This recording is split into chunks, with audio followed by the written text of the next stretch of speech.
nsem ebegina brani entino St Joseph Catholic Hospital ye won kwanta South mense ni mu woti mantemo no sabre mpenifo etwa homama ma wonom medical oxygen gas pipeline system we yeso obi beda ho na se ho akwahia se wo ma no mframa ibi no home a enye den kra wo benya bi Dr. Afrekofo eye otimantem mu panyi kwankyerefo hwa abomuden ho nsem so wone yamani boni obrempomba wusu nkomotwetwe mu no ene wode tu dwa se oxygen ade ehu hia ewo ayarehwe mu ya ne sente ehu behia se ayaresabia bia ebenya bie se beya obetumi ede ahwe wonom obeba ayaresabia honom a obehia bie wokyere mu a eduru brebi na se wobi yare na se obehia oxygen na se wanya ne ntam amfa amano a ebewi akire no na sanipa no ahwere ne nkwa Naomi, there's a CHAI, Clinton Health Access Initiative, Omone Afrimed, and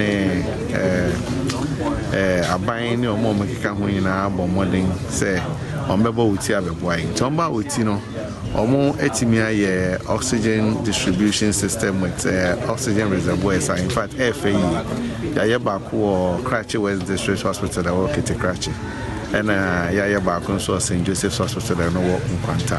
Na yeshada ni chusu sa mienu we say senior bear omo a sebe omo insuo na chi no omo so pen frama ombenya bi o kete krache Administrator wada St Joseph Catholic Hospital ano Senior Reverend Anastasia Echama Ochere e dia sida PCA ma wono mo a obe install oxygen no Emma wonum. Yejidi say ye de beboa nipa e won kwanta ha. No omo a bia oni kwanta koyemu but o ba bia obehia mo aso mo de ne ba sa project we beboa ama yenso yetumi ahwe omo ama ke na ye de ma omo na ye de akwani mo yejidi say bia obeba mpo na beji na awotwe. Ebenezer Forcing, medical director, ewa ayaresabia honomo. Ono so di tuja say ayaresabia honomo no. Wonom the oxygen ni bi echo operating theater, labor ward, emergency, and a children's ward. Esan say wonom eni hia ne kese. On say theater so the nipa no e operating no. Sometimes hunya say be manipa no from anti.